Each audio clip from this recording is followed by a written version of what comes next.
ये कहानी शुरू होती है एक रवि नाम के लड़के से, जो कि कॉलेज से थका हारा आकर सीधा अपने रूम में जाता है। ना तो वो खाना खाता है और ना ही पानी पीता है, सीधा अपने बेड पे जाके सो जाता है। उसे एक सपना आता है। सपने में वो जंगल में पिकनिक मना रहा होता है।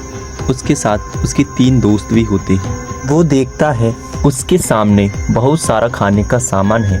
वे चारों बहुत मस्ती करते हैं और मस्ती करते करते सो जाते हैं। अचानक रवि की आंख खुलती है और वो देखता है कि उसका कोई भी दोस्त उसके पास नहीं है। वो घबरा जाता है और झट से उठ खड़ा होता है और अपने दोस्तों को देखने लगता है। उसको लगता है कि कुछ सामने से परछाइयाँ उसकी तरफ आ रही हैं। वो डर जाता है और पसीना पसीना हो जाता है।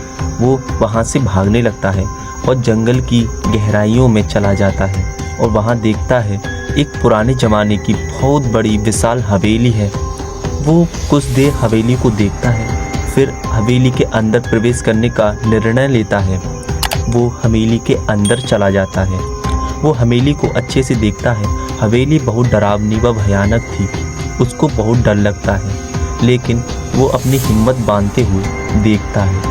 उसको लगता है कि कोई खंबे के पीछे से उसको देख रहा है।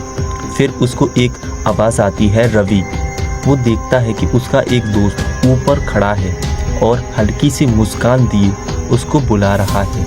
रवि उसके पास जाता है और वो देखता है कि नीचे की तरफ एक परछाई बहुत डरावनी सी उसको देख रही है। रवि घबरा जाता है और आगे बढ़ता है और फिर उसे एक रूम दिखाई पड़ता है जिसमें एक पेंटिंग टंगी है, एक लड़की की पेंटिंग जिसके मुंह से खून बह रहा है लगातार।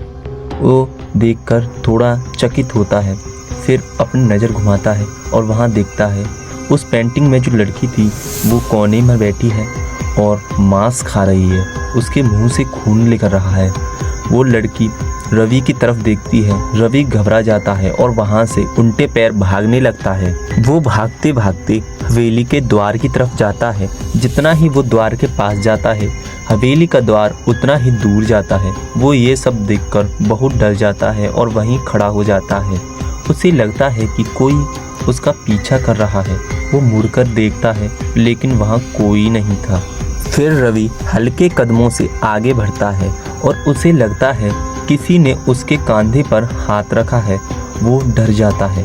वो शांत हो जाता है और खड़ा रहता है। उसके माथे से लगातार पसीना बह रहा था। वो हल्के से पीछे मुड़ के देखता है तो वही लड़की उसके पीछे खड़ी है और मुस्कुरा रही है। उसके मुंह से अभी भी खून बह रहा था। रवि बहुत घबरा जाता है और चिल्लाने लगता है। वो लड़की रवि को खाने की तरफ बढ़ती है तो रवि की नींद खुल जाती है और वो झट से उठ खड़ा होता है और पानी की तरफ भागता है। वो एक गिलास पानी पीता है, फिर अपने कमरे से बाहर निकलता है और अपने दोस्तों को देखने लगता है। सभी दोस्त वहाँ खेल रहे थे। वो अपने दोस्तों के पास जाता है और अपनी सारी घटना उनको सुनाता है। उसकी यह बात सुनकर सभी शांत हो जाते हैं और कुछ देर बाद वो कहने लगते हैं, कोई बात नहीं, चलो खेलते हैं। वो खेलने लग जाते हैं। फिर भी रवि को कुछ अजीब लग रहा था। उसे अभी भी लग रहा था कि कोई ना कोई उसे अभी भी देख रहा है। वो मुड़कर देखता है चारों तरफ। उसे कुछ नज़र नहीं आता। वो खेल में लग जाता है। हमारी कहानी यहीं समाप्त होती है। आपको ये हमारी स्टोरी कैसी लगी हमारे कमेंट में अपनी राय ज़रूर दें और चैनल को सब्सक्राइब ज़रूर करें।